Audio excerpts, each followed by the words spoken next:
बात election commission ने कह दी है और यह कहा जा रहा है कि 2 महीने के बाद इलेक्शन जम्मू कश्मीर में हो जाएगी। इसी के साथ भारतीय जनता पार्टी की गंदी राजनीति भी शुरू हो चुकी है। कल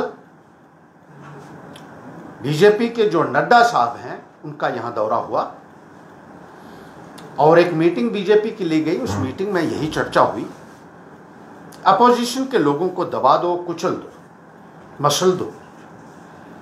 और सबसे पहले हमारा नाम आया उसमें, हर्षदेव को किसी न किसी तरीके से रोक लो, क्योंकि वो बोलता है, सरकार की जनविरोधी नीतियों के खिलाफ आवाज उठाता है। और भारतीय जनता पार्टी को यह कबूल नहीं है कि कोई भी उनकी नाकामियों को, उनकी कमजोरियों को, उनके भ्रष्टाचार को उजागर करे, लेकिन हर्षदेव करता रहेगा। इन्होंने मीटिंग की कि इसको किसी तरीके से दबाओ। आज आकर यह फैसला लिया कि हर्षदेव की सिक्योरिटी किसी न किसी तरीके से वापस ले लेनी चाहिए। पुलिस वालों को आदेश दिया और मेरी सिक्योरिटी के लोगों को वापस बुला लिया। मुझे आपकी सिक्योरिटी की जरूरत नहीं है, मैं तो, ईश्वर मेरे साथ है, क्योंकि सच्चाई के ऊपर मैं चलता हूं। गरीब के लिए आवाज उठाता हूं, मजदूर के लिए उठाता हूं, किसान के लिए उठाता हूं, युवाओं के लिए उठाता हूं, सच्चाई पे चलता हूं, इसलिए रब मेरे साथ है। लेकिन मैं इन अफसरों से भी पूछना चाहूंगा जो भारतीय जनता पार्टी के इन लोगों के इशारे के ऊपर चल रहे हैं, थोड़ी सी शर्म तो कीजिए, थोड़ी उस कुर्सी की इज्जत रखिए जो कुर्सी पे ऊपर आ बैठे हुए हैं। कल को नड्डा साहब नहीं रहेगा हमेशा के लिए, उसको भी जाना है। खुदा न खास्ता कल को दूसरी हुकूमत बनेगी तो आप लोगों का क्या होगा? कभी आपने सोचा है? जो आप पूरे तरीके से समर्पित कर चुके हैं, कुर्सी को दागदार आप कर रहे हैं जिस कुर्सियों के ऊपर आप बैठे हो, कितने शर्म की बात है। और हमारा ही एक पार्टी का बीजेपी में गया, उसको कोई 10-12 PSO दिए हुए, 5-6 आदमी उसके घर में हैं। जहां तक कि बीजेपी के लोग हैं जिनको दूध धोने के लिए, गायें भैंसें चराने के लिए भी उन्होंने SPO रखे हुए हैं और अपोजिशन के लोगों को हरास कर। हमारा एक है जो हमारी पार्टी से गया है,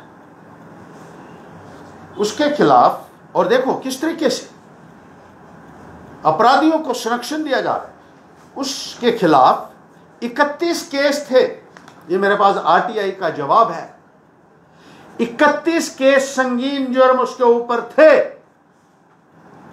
अब वो बीजेपी में है, RTI का जवाब आया, उसके सारे गुनाह खत्म हो चुके हैं, अब उसके ऊपर एक भी केस नहीं रहा, अब वो बीजेपी में है। माशाअल्लाह, बीजेपी में जाओ, सारे गुनाह माफ, सारे अपराध माफ। यही MLA है जिसके बारे में अखबारों में फ्रंट पेज के ऊपर जब खबर छपी थी 16 ex-MLA और मिनिस्टरों के बारे में, जिनको कहा जाता था कि अपराधी और भ्रष्टाचारी MLA या मिनिस्टर है। हाई कोर्ट की मॉनिटरिंग में और हो रही थी उनके केसेस में। उन 16 MLA में सबसे पहले इसी MLA का नाम था जो यहां से छोड़ के गया। आज भी वो पैंथर्स पार्टी के पेंशन ले रहा है, नाम पे 9 लाख रुपया सालाना ले रहा है, लेकिन भारतीय जनता पार्टी के गुण गाता है और उनकी मीटिंग में कहता है कि हर्षदेव को किसी न किसी तरीके से रोको, इसको डराओ धमकाओ। लेकिन मैं उस मिट्टी का नहीं बना हूं जिसके तुम बने हो। लड़ाई लड़ने की हिम्मत है हर्षदेव के अंदर, एक जज्बा है बीजेपी की भ्रष्टाचारी के खिलाफ बोलने का, भारतीय जनता पार्टी की तानाशाही का मुकाबला करने का और अपनी टांगों के ऊपर खड़ा रहने का। तुम लोगों में वो नहीं था, जिसमें हिम्मत नहीं हो। उसको सिर्फ एक जुबान चाहिए तलवे चाटने के लिए। हिम्मत कुछ लोगों में ही होती है। ले जाओ सिक्योरिटी। हर्षदेव दुगनी ताकत से जीतेगा और नेस्ता नाबूद करेगा जिला उधमपुर में भारतीय जनता पार्टी को। ये मेरी तुम बीजेपी वालों को चुनौती है। और आने वाले वक्त में जो अफसर इनके इशारे के ऊपर नाच रहे हैं